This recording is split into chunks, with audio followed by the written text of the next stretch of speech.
자, 우리 하나님 말씀 디도서 3장 7절 한 절 말씀만 보시겠습니다. 신약성경 349면 신약성경 349면 디도서 3장 7절 한 절 말씀만 보시겠습니다. 자, 찾으신 줄 알고 자, 다같이 시작. 우리로 그의 은혜를 힘입어 의롭다 하심을 얻어 영생의 소망을 따라 상속자가 되게 하려 하심이라. 아멘. 자, 우리는 구원이 필요한 사람들입니다. 사람들 가운데 구원이 필요 없다 이런 사람들은 아무도 없어요. 구원이 필요 없다. 구원이 그까짓 게 무슨 필요 있느냐? 나는 구원이 필요 없다. 이거는 모르기 때문에 그래요. 무지하기 때문에 그렇습니다. 그러니까 신앙의 가장 큰 적은 뭐냐? 무지예요. 무지. 신앙의 적은 무지입니다. 마귀는 우리가 알지 못하게 우리를 가로막습니다. 아는 것도 혼동시켜버려요. 하나님 말씀을 알고 있었는데 정령 죽으리라 그랬는데 죽을까 하노라 그랬을 것이다 그러면서 혼동시켜버립니다. 신앙의 적은 가장 큰 적은 무지입니다. 구원이 필요 없는 사람은 없는데 왜 나는 구원받을 필요 없다? 무지하기 때문에 그러는 거예요. 그래서 세상에 사는 사람들은 구원의 필요를 못 느끼고 있지만 우리는 그 무엇보다도 절실하게 나는 정말 구원이 필요합니다. 구원이 필요합니다. 세상에서 집보다도 자동차보다도 땅보다도 나는 정말 더 구원이 중요합니다. 내가는 구원을 얻겠습니다. 구원이 필요합니다. 이걸 우리가 믿고 고백하는 사람들이에요. 할렐루야. 그리고 우리에게는 또 두 번째 뭐가 필요하다고 그랬어요? 거룩이 필요해요. 거룩. 날마다 예수님을 닮아가야 됩니다. 예수님의 장성한 분량에 이르러 갈 수 있어야 돼요. 그러기 위해서는 경건의 훈련을 쌓아가야 됩니다. 예수 믿는 사람들 가운데도 거룩해질 필요 뭐가 있어? 그냥 지금처럼 살다가 구원받으면은 다 아니냐? 그것도 역시 무지하기 때문에 그래요. 무지하기 때문에. 어린아이가 딱 태어났으면은 어린아이가 크게 자랄 필요 뭐가 있느냐? 자라면은 학교 다니면서 공부하니까 힘들고 나중에 또 돈 벌어야 되고 그러면 힘드니까 차라리 그냥 지금처럼 이렇게 어린아이로 머물러 있으면은 참 편하다. 그거는 어린아이가 모르기 때문에 그래요. 태어났으면은 어린아이를 버리고 소년 돼야 되고 청년 돼야 되고 장년 돼야 되고 자라가야 되는 것이에요. 그래서 우리의 믿음이 성숙함을 이루어 가야 됩니다. 근데 그냥 이 상태에 머물러 있으면서 항상 귀여움 받고 사람들에게 딸랑딸랑하면서 예쁨 받고 칭찬받고 이런 상태에 머물러 있겠다. 또 역시 무지하기 때문에 그러는 거예요. 신앙이 어린아이같이 되어라 그랬지만은 또 장성한 장부와 같이 되어라 그랬잖아요. 순수한 면에 있어서는 어린아이와 같이 믿음을 받아들이는 어린아이와 같이 되어야 되지만 그러나 또 믿음의 싸움을 싸우고 믿음의 역사를 이루려면 힘이 있어야 됩니다. 믿음의 장부가 되어야 돼요. 그래서 우리가 거룩해져야 됩니다. 신앙이 자라가야 돼요. 날마다 새로워져야 되고 작년보다 올해보다 내년이 또 우리 믿음이 더 자라갈 수 있어야 됩니다. 할렐루야. 특히 우리에게는 두 가지 필요가 있어요. 구원의 필요와 거룩의 필요. 그걸 우리가 잘 깨닫고 나는 정말 구원받아야 됩니다. 나는 거룩해지겠습니다. 이걸 우리가 간절히 절실하게 그 필요를 원해야 됩니다. 원해야 돼요. 어린아이들이 막 자라고 싶어가지고 빨리 자라고 싶어가지고 그렇게 막 밥도 먹고 운동도 하고 그러는 것처럼 우리들도 자라고 싶어 해야 돼요. 성장하고 싶어 해야 돼요. 자, 이렇게 우리 인간에는 두 가지 필요가 있고 하나님이 우리를 구원하셨는데 어떻게 구원하셨느냐? 삼위일체 하나님이셔요. 성부 하나님, 성자 하나님, 성령 하나님. 삼위일체 하나님이 4절에 보니까 하나님의 긍휼을 여기시고 이건 뭡니까? 하나님의 은혜로 성부 하나님의 은혜로 우리를 구원하여 주셨다는 것이에요. 하나님의 긍휼을 여기시고 우리를 불쌍히 여겨주시고 우리를 사랑하심으로 우리를 구원하셨다는 것이에요. 두 번째는 뭡니까? 성령께서 우리를 거듭나게 하심으로 중생케 하심으로 중생이란 말 불교에서도 중생이란 말 쓰잖아요. 근데 그거는 한자가 틀려요. 한자. 불교에서는 중생, 이런 대중들, 일반 대중들, 이런 사람들 중생이라고 그러고, 기독교에서 중생은 거듭났다, 두 번 태어났다. 마치 첫 번째 태어나는 것은 육신으로 태어나고, 두 번째 태어나는 것은 영적으로 태어나요. 첫 번째 태어나는 것은 육신으로 태어나고, 두 번째 사춘기에는 정신적으로 태어나고, 사람은 두 번 태어나야 돼요. 두 번 태어나야 됩니다. 한 번 죽지만은 두 번 태어나야 됩니다. 이렇게 성령이 우리를 중생케 하심으로, 거듭나게 하심으로 우리가 구원받았다는 것이에요. 세 번째는 어떻게 구원받았어요? 성자 예수님으로 말미암아. 성자 예수님이 떠나시면서 제자들에게 뭐라고 하셨습니까? 내가 너희에게 다른 보혜사를 보내리니, 바로 다른 보혜사 성령님을 우리에게 보내주시겠다는 것이에요. 그래서 우리에게 보혜사 성령님을 보내주시고, 그 성령님을 우리에게 충만하게 주심으로써 우리를 구원하여 주셨다는 것입니다. 참 이게 하나님의 이 구원의 방법입니다. 성부 하나님, 성자 예수님, 성령 하나님, 은혜와 긍휼로서 중생케 하심으로써, 그리고 보혜사를 보내주심으로써 우리를 구원하여 주셨어요. 그런데 글에 대해 살고 있었던 거짓 교사들은 어떻게 이야기했습니까? 우리 힘으로 할 수 있다. 우리 능력으로 할 수 있다. 내 힘으로 인간이 선하고 착하니까 얼마든지 인간의 능력을 가지고 할 수 있다. 그렇게 가르치는 자들이었어요. 오늘날에도 세상의 거짓 성생들이나 세상의 철학자들이나 이론가들은 사람이 그 안에 잠재의식이 있다는 거예요. 그래서 그 잠재의식을 깨우면은 사람이 신이 될 수 있다는 것입니다. 신의 위치에 올라가가지고 신처럼 될 수 있다는 것이에요. 네 안에 능력 있다. 네 안에 힘이 있다. 너는 할 수 있다. 그러면서 잠든 너의 의식을 깨워라. 잠든 너의 신 존재를 깨워라. 그러면서 거짓 선생들, 세상의 이론가들, 철학자들은 그런 식으로 사람에게 현혹을 합니다. 그러나 우리가 할 수 있다는 것은 어디까지나 내게 능력 주시는 자 안에서 할 수 있다는 것이에요. 자기 안에 있는 잠재의식을 깨워가지고 자기 능력을 가지고 하는 것이 아니에요.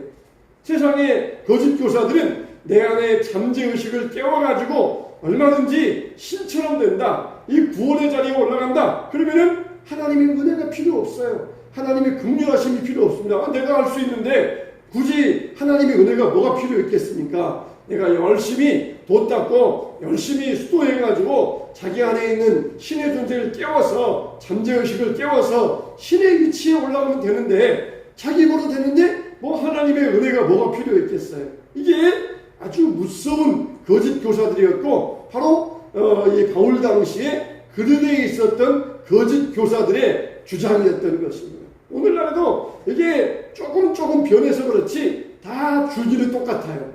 뉴에이지 사상들, 이것도 말이 좋아서 뉴에이지, 뭔가 뭐 새로운 사상이 있는 것처럼 보이지만 다 속은 다 똑같습니다. 옷만 바꿔 입고 나와가지고 한복 입다가 양복 입고 나왔을 뿐이지 다 속은 똑같아요.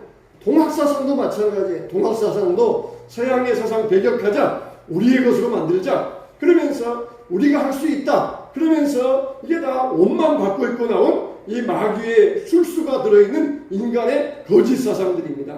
내가 할 수 있으면은, 내 힘으로 할 수 있으면은 하나님의 은혜가 뭐가 필요했겠어요? 내가 할 수 있는데 하나님 의지할 필요가 뭐가 있겠습니까? 그러나 너희는 하나님의 은혜를 따라서 긍휼히 여기심으로 구원받았느니라.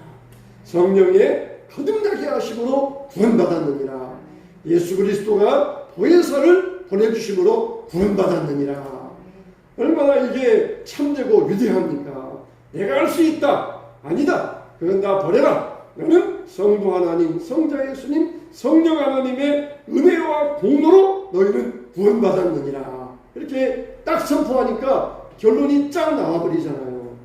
자, 그러면은 왜 이렇게 하나님은 우리를 의롭다 하시고 구원하여 주셨느냐? 7절에 보니까 두 가지가 나와 있는데, 첫째는 의롭다함을 얻기 위하여서 우리를 구원하여 주셨다는 거예요. 성령으로 씻어주셨다. 성령으로 새롭게 하셨다. 그리고 성령을 부어주셨다. 다 이게 하나님의 은혜로 예수 그리스도로 말미암아 이런 일이 이루어졌습니다. 그래서 우리가 행한 바 우리의 의로운 행위로 하지 아니하고 우리의 의로운 행위로 하지 아니하고 하나님의 긍휼하심과 은혜를 따라서 되어졌다는 것이, 우리가 그냥 우리를 의롭다 그렇게만 선언한 것이 아니라 실제적으로 주님의 은혜와 능력을 주셔가지고 우리를 변화시켜 주신다는 것이에요. 그러니까 하나님의 은혜와 성령의 씻음과 예수님의 보혜사에 보내주심, 이게 실제적으로 우리를 바꿔주는 능력이 있다는 거예요. 그냥 신분만 바뀌었다. 전에는 회사에서 사장이었는데 이제 교회에서는 집사가 되었습니다. 신분만 바뀐 것이 아니라 실제로 그 속 사람이 하나님의 은혜와 성령의 씻음과 예수 그리스도의 보혜사의 공로로 말미암아 우리 속 사람이 막 실제적으로 변화되게 됐다는 거예요. 그래서 성령의 열매 맺고 빛의 열매를 맺고 열매 맺는 실천적인 삶으로 우리가 바뀌어지게 되었다는 것입니다. 할렐루야. 이런 능력이 어디에서 온다고요? 내가 할 수 있다, 내 능력이다, 내 힘이 아니라 바로 성부전성자 성령께서 이런 힘을 내게 주신다는 것이에요. 자, 그렇게 해서 우리가 하나님의 선하시고 기뻐하시고 온전하신 뜻, 이게 바로 구별하는 것이 구원입니다. 그래서 우리 몸을 하나님이 기뻐하시는 거룩한 산 제물로 드리라, 이게 드리는 삶이 우리의 구원이 되는 것이에요. 그래서 우리가 구원받기 위해서는 우리의 의로운 행위가 필요 없지만 구원받은 사람으로서는 부단히 하나님은 우리에게 의로운 행위를 원하고 계신다는 것이에요. 구원받기 위해서 우리가 의로워지고 의로운 행위를 하는 것이 아니라 구원받았기 때문에 의로운 삶을 살고 의로운 행위를 이루어 간다는 것입니다. 그래서 우리가 절대로 혼동하지 마세요. 우리가 우리의 의로운 행위로 말미암아 구원받지 않았다, 그러니까 우리는 의로운 행위가 필요 없다, 그런 식으로 결론 내리면 큰일 납니다. 그건 바로 이제 구원파와 같은 이단들이 되어요. 우리가 의로운 행위로 구원받은 것은 아니지만 하나님의 은혜로 구원받았지만 그 하나님의 은혜로 구원받은 그 문을 통과한 다음에는 하나님은 우리에게 부단히 계속해서 우리에게 올바르고 선하고 착하고 의로운 열매, 의로운 행위를 우리에게 원하고 계신다는 것입니다. 하나님께 기뻐하시는 일을 내가 어떻게 해야 될까? 하나님이 원하시는 일을 내가 무엇을 해드릴까? 그게 항상 우리가 구하는 바가 되어야 됩니다. 하나님, 내가 어떻게 해서 오늘 내 행위로 말미암아 하나님을 기쁘게 해드릴 수 있겠습니까? 내 삶으로 말미암아 하나님 앞에 행복이 될 수 있겠습니까? 이걸 우리가 날마다 구하면서 살 수 있어야 됩니다. 그래서 왜 우리를 구원하셨느냐? 우리를 의롭다 하기 위하여서. 의롭다, 너 의인이야, 그렇게 우리를 의롭다 하고 의로운 사람으로 살게 하시려고 우리를 구원하여 주셨다는 것이에요. 그래서 우리는 거룩이 필요합니다. 거룩해져야 돼요. 두 번째로 왜 우리를 구원하셨느냐? 영생의 상속자가 되게 하시기 위하여 구원하셨다는 것입니다. 영생의 소망을 따라 상속자가 되게 하려 하시기, 이 말을 다른 말로 하면은 소망을 따라 영생의 상속자가 되게 하려 함이라, 이렇게 말씀드릴 수 있어요. 그러니까 영생의 상속자라, 이 말은 하나님 나라의 상속자가 된다, 똑같은 말이에요. 이게 우리의 구원의 목표입니다. 영생의 상속자, 하나님 나라의 상속자. 그래서 소망을 따라서 영생을 상속받는 자가 되게 하려 하심이라. 그렇게 우리에게 영생을 상속받게 하시려고 우리를 구원하여 주셨다는 것입니다. 우리가 영생 그러면은 영원히 산다, 그런 단어 뜻이 있잖아요. 그래서 영생 하면은 우리가 앞으로 영원히 살게 될 것이다, 거기에서만 끝나면은 이거는 50점밖에 안 돼요. 영생, 영원히 산다, 그렇게 영원히 사는 것은 지옥에서도 영원히 살아요. 지옥에서도 유황불에서 영벌을 받으면서 영원히 살아가는 것이에요.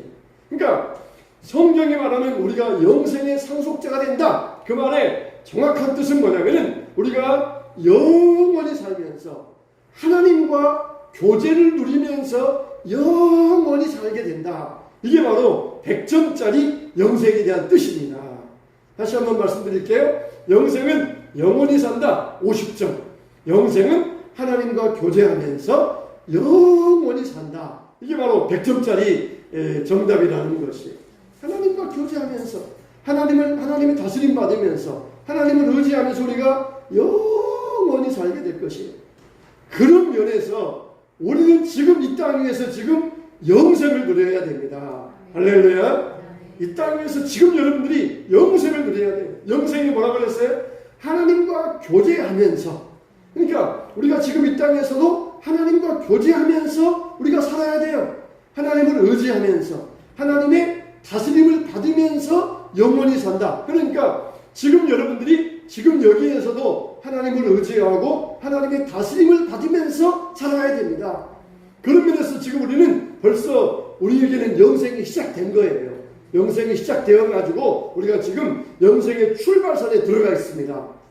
앞으로 우리가 영원히 사는 나라의 영생의 나라로 들어갈 것입니다. 그게 아니라 지금 우리는 하나님과 교제하면서 영생의 시작을 이미 시작한 거예요. 하나님의 다스림을 받으면서 이미 영생을 시작하게 된 거예요. 그래서 우리 믿는 사람들은 새 하늘과 새 땅을 바라보는도다 그랬잖아요. 요한계시록 2장 26절에 보니까 이기는 그에게는 내가 내 보좌에 함께 앉게 하여 주기를 내가 이기고 하나님 보좌에 함께 앉는 것과 같이 하니라 그랬어요. 또 로마서 8장 17절에는 자녀이면 또한 상속자 곧 하나님의 상속자요 그리스도와 함께한 상속자니 우리가 그와 함께 영광을 받기 위하여 고난도 함께 받아야 할 것이니라 그랬어요. 그러니까 영생, 영원히 산다 그런 의미도 있지만은 진짜 영생은 뭐냐? 하나님과 교제하면서 영원히 사는 것이다 그랬어요. 그런데 우리가 이 땅 위에서는 안전하지 못합니다. 어떨 때는 하나님과 교제하며 살았는데 어떨 때는 또 세상과 교제하며 살아요. 어떨 때는 하나님의 다스림 받으며 살았는데 또 어떨 때는 세상의 다스림 받으며 삽니다. 어떨 때는 하나님 의지하며 살았는데 또 어떨 때는 그냥 세상을 의지하고 돈을 의지하며 살아요. 이와 같이 세상에서 우리가 누리는 영생은 좀 불안전해요. 왔다 갔다 이리 흔들 저리 흔들 이랬다 저랬다. 그렇게 세상에서의 영생은 완전하지 못합니다. 그러나 우리는 이미 영생 가운데 들어와 있어요. 하나님과 교제하고 하나님 다스림 받고 하나님과 의지하기 때문에 이미 우리는 영생 가운데 들어왔어요. 아직 지금은 불안전하다 뿐이지 영생 가운데 들어왔어요. 그러다가 이제 하나님 나라가 임하고 새하늘과 새 땅이 딱 우리에게 임하면 그때는 아무리 세상이 우리를 정욕으로 유혹해도 끄떡도 하지 않습니다.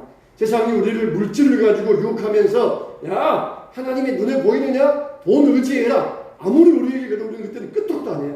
근데 지금은 눈에 보이는 돈이 최고예요. 야 하나님 왜 하나님은 나에게 돈을 안 주실까? 정말 돈이 있으면 좋을 텐데 그러다가 마귀가 와가지고 야 네 영혼 팔아라. 내가 너에게 끊임없이 돈 주겠다. 네가 주고 싶은 만큼 끊임없이 돈 줄 테니까 네 영혼만 내게 팔아라. 그러면서 마귀의 유혹에 넘어가요. 유명한 가수가 되고 싶어요. 그런데 너무너무 실력이 없어가지고 이 가수가 될 문턱이 너무 높아요.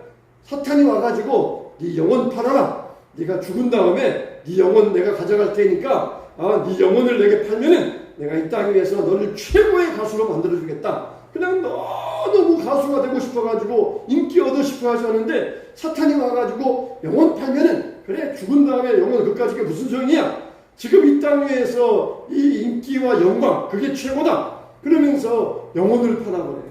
거기에 유혹에 넘어갑니다. 거기에 정욕에 빠져가지고 거기에 영혼을 팔아버리고 말아요. 우리는 이렇게 세상에서는 불안전해요. 왔다가 하나님 의지했다가 또 세상 보이는 거 의지했다가 하나님 말씀 따라서 순종했다가 아이 순종할 필요 없어 그러면서 또 세상 따라갔다가 비록 흔들리지만 그러나 하나님의 나라가 임할 때 우리는 그때 너희가 영생을 상속하게 하는 것입니다. 지금은 우리에게 야 이거 네 땅 이거 네 땅이야 그랬지만은 아직 정식 등기가 안 돼 있어요. 등기가 안 돼 있어요. 그러나 그건 아버지가 말씀하신 거니까 이건 내 땅이에요. 그러나 아직 정식 등기가 안 돼 있어서 누가 와가지고 야 이거 네 땅이야 내 땅이야 증거 있어? 증거 내놔봐. 증거도 없어요. 그렇지만 분명히 그건 내 땅이에요. 하나님이 우리에게 약속하신 땅이에요. 그렇지만은 아버지가 이제 도장을 찍어주고 등기를 넘겨주면은 정식으로 내 땅이 되는 것입니다. 그 땅은 벌써 내 소유로 넘어왔지만은 아직 등기 이전이 안 됐을 뿐이에요.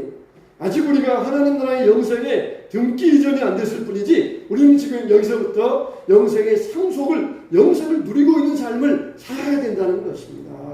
그래서 하나님의 참된 영생을 누리는 것, 하나님과 교제하면서, 하나님을 의지하면서, 하나님의 다스림 받으면서, 그럴 때 우리가 하나님의 참된 영생에 참여하는 믿음의 삶을 살 수가 있다는 것이에요. 할렐루야. 그러므로 우리는 어떻게 됩니까? 선한 싸움을 싸우라. 선한 싸움을 싸우라. 온유함으로, 그리고 다투지 말고 관용함으로 이 싸움을 싸워서 이겨야 돼요. 세상에서 우리의 영생을 참여하지 못하게 유혹하는 것을 물리치는 우리가 힘이 있어야 됩니다. 능력이 있어야 돼요. 성령의 능력으로 이걸 물리치고 이겨야만 우리가 정식으로 하나님 나라의 영생을 얻을 수가 있는 것이에요. 우리가 정말 하나님의 이름으로 정식으로 구원받았다는 것은 분명한 우리의 믿음의 확신이지 않습니까? 그러나 아직은 증거가 없어요. 어떻게 땅 네 앞으로 된 이름이 있느냐? 가져와 봐라. 아직 확실하게 없어요. 하나님 나라 있어? 보여줘봐. 그러면 우리가 보여줄 수는 없어요. 그러나 우리 안에 믿음의 확신을 가지고 영생을 상속하게 하려 하십니다. 하나님 나라의 상속자가 되게 하려 하십니다. 그럴 때에 우리는 지금 벌써 그 영생을 누리고 있다는 것이에요. 자, 그러면 이렇게 우리는 신앙생활하면서 이런 목표를 가지고 신앙생활할 수 있어야 돼요. 나는 이제 소망을 따라서 영생의 상속자다. 아무리 너희들이 나에게 이 인기와 영광을 가지고 가수가 되게 하겠다고 만들어준다고 날 유혹한다 할지라도 나는 절대로 내 영은 팔 수 없다. 그러면서 이런 영적인 싸움, 선한 싸움을 싸울 수 있어야 돼요. 그렇게 할 때에 우리의 신앙의 목표가 이게 되어질 때에 정식으로 우리가 하나님 나라의 상속자가 되면은 얼마나 따뜻하겠습니까? 얼마나 따뜻하겠어요? 그렇지 못하고 아버지가 땅을 준다고 약속했는데 그 말 믿지 못하고 아이 못 믿어. 이 땅이야? 글쎄 모르겠어. 우리 아버지가 준다고 말은 한 것 같은데 믿을 수 없어. 나중에 아버지가 땅을 넘겨줄 때 얼마나 부끄럽겠습니까? 막 창피해가지고 쥐구멍에 들어가고 싶을 거예요. 그게 바로 부끄러운 구원을 얻는다는 것이에요. 부끄러운 구원. 땅을 받기는 받는데 그동안 야 그거 내 땅 아니야. 아버지 말 믿을 수 없어. 그렇게 살다가 땅을 상속받으면 얼마나 부끄럽겠어요. 아버지는 자기를 믿고 땅을 상속해 주는데 그동안 자기는 믿지를 못하고 막 부인하고 있다가 받으면 얼마나 창피하고 얼마나 쥐구멍에 들어가고 싶겠습니까? 영생의 소망을 누리기 위해서 항상 하나님을 의지하고 하나님과 교제하고 하나님의 다스림을 받으시길 바랍니다. 그렇게 우리는 따뜻하게 주님 오시옵소서. 저를 위하여 예비하신 하나님의 영생의 상속 제가 받으며 누리겠습니다. 그래 너는 이것을 받을 자격이 있노라. 우리에게 따뜻하게 상속받고 따뜻하게 상속해 주시지 않겠습니까? 그러므로 우리가 왜 구원을 받았느냐? 구원의 목표가 그냥 우리를 의롭게 하시기 위하여서 의로운 행동, 의로운 삶을 살게 하기 위하여 그리고 우리에게 영생의 상속자가 되게 하기 위하여 우리를 구원하여 주셨다는 것이에요. 이와 같이 저와 여러분들이 이런 믿음을 가지고 내가 구원받은 목적이 뭐냐? 의롭게 살기 위하여서 의로운 행동으로 구원받은 것이 아니고 구원하신 목적이 의롭게 살기 위하여 그리고 하나님 나라의 영생을 상속받기 위하여 부끄럽게 상속받은 것이 아니라 따뜻하게 상속받을 수 있는 자가 되어야 돼요. 이런 구원의 목표를 가지고 의로운 행동과 영생의 상속자들 되시기를 예수님의 이름으로 축원합니다.